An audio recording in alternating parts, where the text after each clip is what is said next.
Morning students, आज हम क्षितिज के काव्यखंड से पाठ 12 कैदी और कोकिला का अध्ययन करेंगे। इनके कवि श्री माखनलाल चतुर्वेदी जी हैं।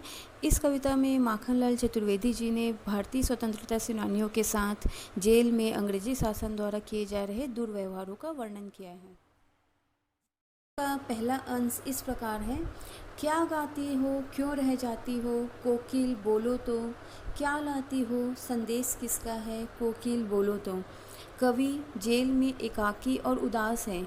वे कोयल से अपने मन का दुख, असंतोष और ब्रिटिश शासन के प्रति अपने आक्रोश को व्यक्त कर रहे हैं। उन्हें लग रहा है कि कोयल भी पूरे देश को एक कारागार के रूप में देखने लगी है। जब अर्धरात्रि को कवि को कोयल के गाने की आवाज़ सुनाई देती है तो वे चौंक जाते हैं और वे कोयल से पूछते हैं कि हे कोयल, तुम इस तरह अर्धरात्रि में क्यों गा रही हो और गाते गाते क्यों रुक जा रही हो। क्या तुम्हारे इस गीत से किसी के लिए तुम गुप्त संदेशा लेकर आई हो? यदि ऐसा है तो यह संदेशा तुम किसके लिए लेकर आई हो, तुम मुझे स्पष्ट रूप से बताओ। कविता के अगले अंश की पंक्तियां हैं। ऊंची काली दीवारों के घेरे में, डाकू चोरों बटमारों के डेरे में। कवि कोयल से कह रहे हैं कि मैं अभी कारावास में कैद हूँ और यहाँ की दीवारें बहुत भयानक, काली और ऊंची है। यहाँ सिर्फ चोरों, डाकुओं और रास्ते में यात्रियों को लूटने वाले ठगों का ही बसेरा है। जीने को देते नहीं पेट भर खाना, मरने भी देते नहीं तड़प रह जाना। कवि कहते हैं कि यहाँ अंग्रेजी शासन के द्वारा हमें जीने के लिए पेट भर भोजन भी नहीं मिलता और पर्याप्त भोजन के अभाव में हमारा मन और शरीर तड़प कर रह जाता है। न तो वे हमें जीने देते हैं और न ही मरने देते हैं। जीवन पर अब दिन रात कड़ा पहरा है। वे कहते हैं कि हमारे चारों ओर अंग्रेजी सिपाहियों का दिन भर कड़ा पहरा रहता है। शासन है या तम का प्रभाव गहरा है। शासन है या तम का प्रभाव गहरा है। हिमकर निराश कर चला रात भी काली, इस समय कालिमा मई जगी क्यों आली। यहाँ पर कवि अंग्रेजी शासन की तुलना अंधकारमय शासन से कर रहे हैं। वे कह रहे हैं कि अंग्रेजी शासन द्वारा किए जाने वाले अन्याय और अत्याचार गहरी काली रात के समान हैं और यह रात इस सीमा तक काली है कि उसके आगे चंद्रमा का प्रकाश भी हार मान चुका है। वो भी हमें निराशा का ही संदेश दे रहा है। तो हे कोयल, इस भयानक अंधेरी रात में तुम क्यों जाग रही हो? क्या तुम मुझसे कुछ कहना चाह रही हो या कोई संदेशा तुम मेरे लिए लेकर आई हो? कोयल, कुछ तो बताओ। कविता की अगली पंक्तियां हैं। क्यों हुक पड़ी वेदना बोझ वाली सी। हुक मीन्स होता है कसक, वेदना मीन्स पीड़ा। कवि कोयल से कहते हैं कि तुम इतनी दर्द भरी आवाज़ में क्यों कूक रही हो। कोकिल बोलो तो, क्या लूटा। कोयल, कुछ तो बताओ, क्या तुम्हारा ऐसा क्या लूट गया है जिसे लेकर तुम इतनी बेचैन हो, जो इस अर्धरात्रि में कूक रही हो।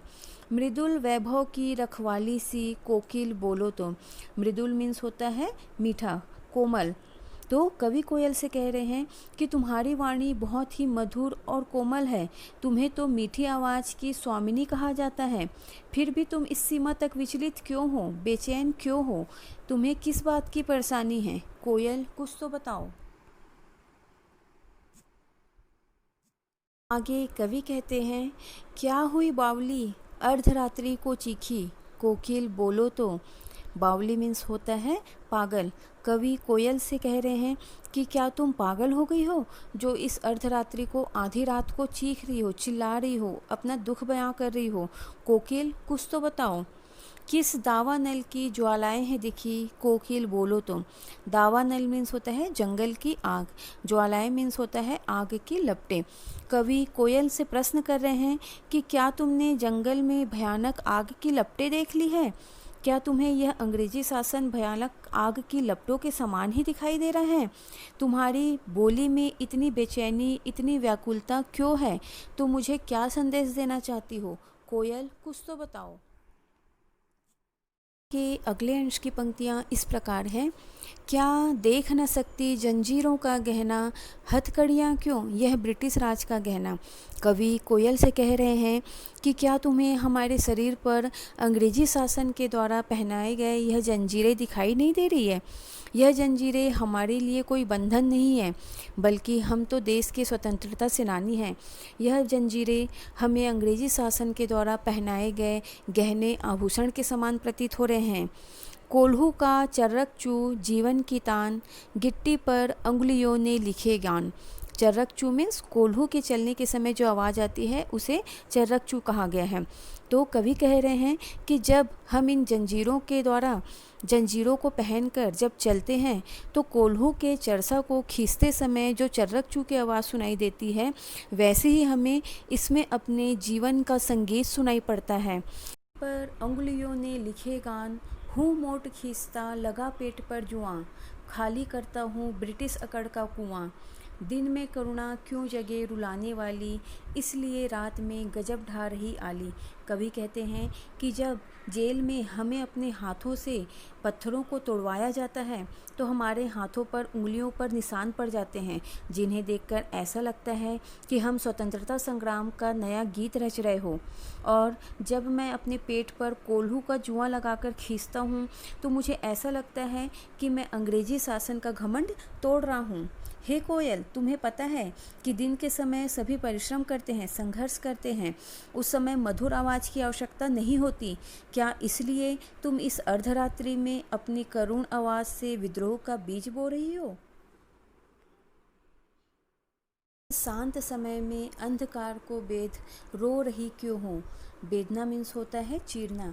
कवि कोयल से कह रहे हैं कि जब इस अर्धरात्रि में संपूर्ण वातावरण में शांति छाई हुई है तो तुम इस अर्धरात्रि में क्यों रो रही हो?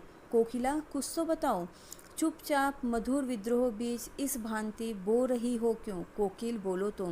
क्या तुम इस अर्धरात्रि में रोकर अपने मधुर आवाज़ के द्वारा अंग्रेजों के विरुद्ध क्रांति का बीज बो रही हो, क्रांति का आह्वान कर रही हो? क्या तुम्हारी इन गीतों से स्वतंत्रता संग्राम का तुम नया अध्याय लिखना चाहती हो? कोकिला, इस अर्धरात्रि में तुम क्यों रो रही हो? कुछ तो बताओ। कविता की अगली पंक्तियां हैं, काली तू रजनी भी काली, शासन की करनी भी काली। कवि कोयल से कहते हैं कि तुम्हारा रंग भी काला है और रात्रि भी काली है, और अंग्रेजी शासन के द्वारा जो अन्याय अत्याचार हम पर किए जाते हैं वे भी बहुत बुरे हैं, वे भी उन्हें काले रंग के समान प्रतीत हो रहे हैं।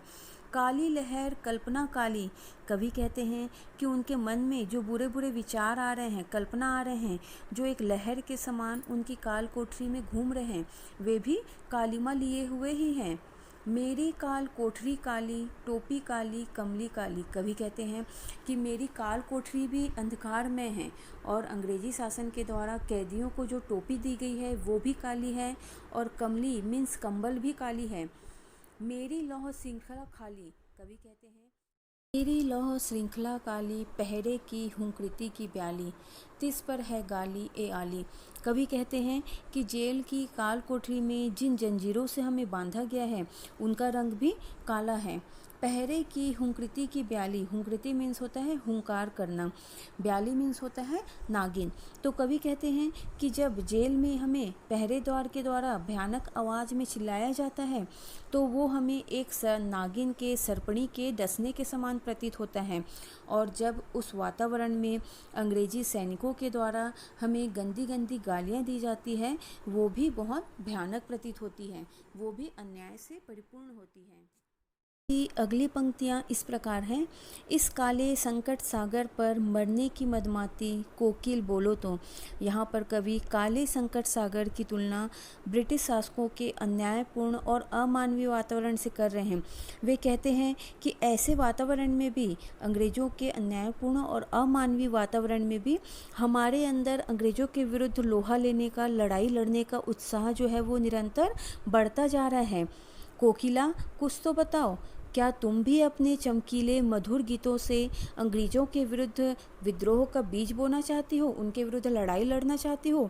क्या तुम्हारे मन में भी यह इच्छा है? कोकिला, तुम मुझसे क्या कहना चाहती हो? कुछ तो बताओ। में कवि ने अपनी और कोयल की स्थिति की असमानता को बताया है। पंक्तियाँ इस प्रकार हैं।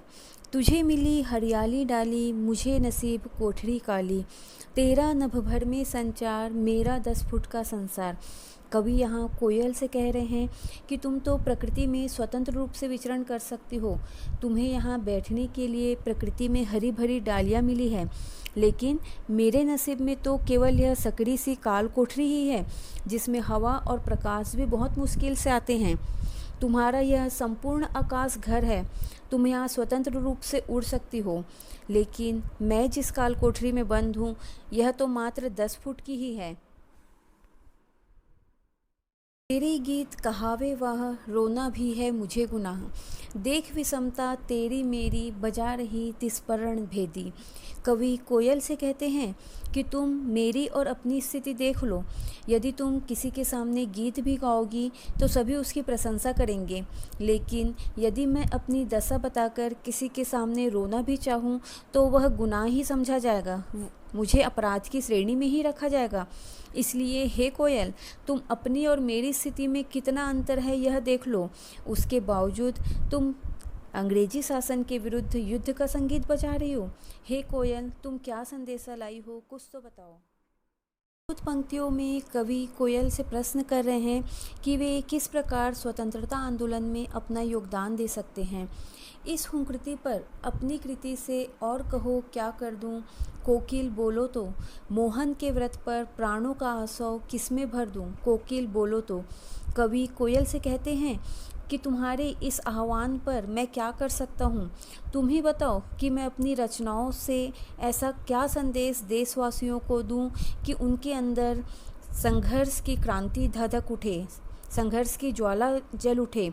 हे कोयल, तुम ही बताओ कि मैं किस प्रकार महात्मा गांधी के स्वतंत्रता आंदोलन में अपने प्राण देश के लिए निछावर कर सकता हूँ, मैं किस प्रकार स्वतंत्रता आंदोलन में अपना योगदान प्रदान कर सकता हूँ, जिससे देशवासियों में संघर्ष की ज्वाला उठे, वे संघर्ष करने को प्रेरित हो।